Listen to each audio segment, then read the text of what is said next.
বছরের শুরুতেই সুখবর দিয়েছেন গায়ক অভিনেতা তাহসান খান। তাহসান রোজার বিয়ে নিয়ে আলোচনা সমালোচনা এখনও তুঙ্গে। সোশ্যাল মিডিয়ায় চোখ রাখলেই এই উন্মাদনার প্রমাণ মিলছে। গায়ক তাহসান ও তার নতুন জীবনসঙ্গী রোজা আহমেদের বিয়ের ছবি ঘুরছে হাজারো পোস্টে। শুভকামনার বন্যার সঙ্গে চলছে নানা কৌতূহল। সবচেয়ে বেশি প্রশ্ন, হানিমুনে কোথায় যাচ্ছেন তাহসান রোজা দম্পতি।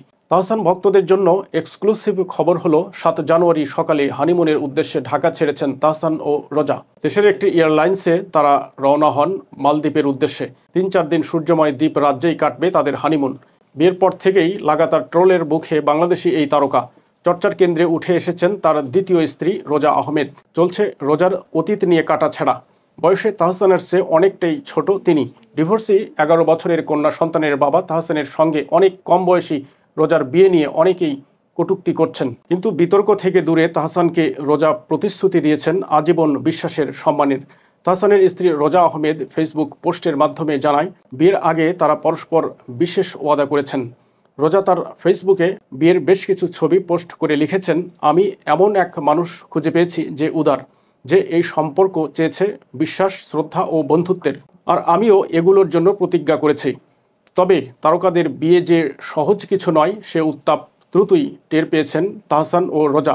সোশ্যাল মিডিয়াতে নানামুখী ট্রল শুরু হয়েছে এরই মধ্যে। মিথিলা প্রসঙ্গ যেমন উঠছে, তেমনি রোজার বাবা ফারুক আহমেদ ওরফে পানামা ফারুকের ক্রসফায়ারে নিহত হওয়ার ঘটনা নিয়ে চলছে তুমুল আলোচনা সমালোচনা। একাধিক মামলার আসামি পানামা ফারুক 2014 সালের 10 ফেব্রুয়ারি ভোরে বরিশালের নিজ বাড়িতে ফেরার পথে চকবাজারে র্যাবের কথিত বন্দুক যুদ্ধে নিহত হন। বরিশালে একসময় যুবলীগের নেতা হিসেবে নানা কাণ্ডের জন্য আলোচিত ছিলেন ফারুক। পুলিশের খাতায় সন্ত্রাসী হিসেবে নাম ছিল তার।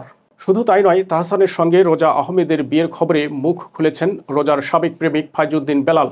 তিনি পেশায় একজন ব্যবসায়ী। 9 বছরের সম্পর্ক ভুলে তাহসানকে বিয়ে করতেই 3 মাস আগে সম্পর্কের ছেদ ঘটিয়েছেন রোজা, এমন দাবি করেছেন ফাইজউদ্দিন বেলাল। রোজার ক্যারিয়ার গড়ার পেছনে নিজের অবদান রয়েছে বলেও জানাচ্ছেন তিনি। নিজেকে প্রতারিত অনুভব করছেন জানিয়ে বক্তব্য দিয়েছেন দেশের সংবাদ মাধ্যমে। এত সব বিতর্কের মাঝে প্রশংসার বন্যাতেও ভাসছেন নতুন দম্পতি। বিশেষ করে তাহসানের স্ত্রী রোজা আহমেদের উদ্যোক্তা হওয়ার যাত্রা নিয়ে 2024 সালের একটি স্ট্যাটাস শেয়ার করেছেন অনেকেই। বাবার অকাল মৃত্যুর পর তার সংগ্রামমুখর জীবন ও সফলতা নিয়ে এই লেখা কারো কাছে সাধুবাদ পেয়েছে, আবার কেউ এ নিয়ে ট্রল করতে ছাড়ছেন না। একজন নারী উদ্যোক্তা ও রূপসজ্জাকর রোজা আহমেদ 10 বছরের বেশি সময় ধরে বাংলাদেশ ও যুক্তরাষ্ট্রের ব্রাইডাল মেকআপ আর্টিস্ট হিসেবে কাজ করছেন। নিউ ইয়র্কে পড়াশোনা শেষ করেই থেমে থাকেননি রোজা। নিউ ইয়র্কের কুইন্সে রোজাস ব্রাইডাল মেকওভার নামে একটি প্রতিষ্ঠানও দাঁড় করিয়েছেন। কাজ করছেন বাংলাদেশেও। তাহসানকে ভুলে ভারতীয় নির্মাতা সৃজিত মুখার্জিকে বিয়ে করার পর সামাজিক যোগাযোগ মাধ্যমে প্রচণ্ড সমালোচনার মুখোমুখি হতে হয়েছিল মিথিলাকে। তাহসান রোজার বিয়ের খবরে ভক্তদের উচ্ছ্বাস দেখে মিথিলা সৃজিতের বিয়ে নিয়ে ট্রলকারীদের পাল্টা সমালোচনা করছেন অনেকেই। তবে সব বিতর্ক উপেক্ষা করে সামনে এগিয়ে চলেছেন তাহসান। এই সময়ের জনপ্রিয় গায়ক তাহসান শুধু বিয়ে নিয়েই ব্যস্ত নন, সমান্তালে সামলাচ্ছেন নিজের সৃজনশীল কাজও। বিয়ের 2 দিনের মাথায় নতুন গান নিয়ে হাজির হয়েছেন। একা ঘর আমার শিরোনামের গানটি লিখেছেন এবং সুর দিয়েছেন নিজেই। বিয়ে, নতুন গান এবং হানিমুন সব মিলিয়ে তাহসানের জীবন যেন এক রঙিন অধ্যায়।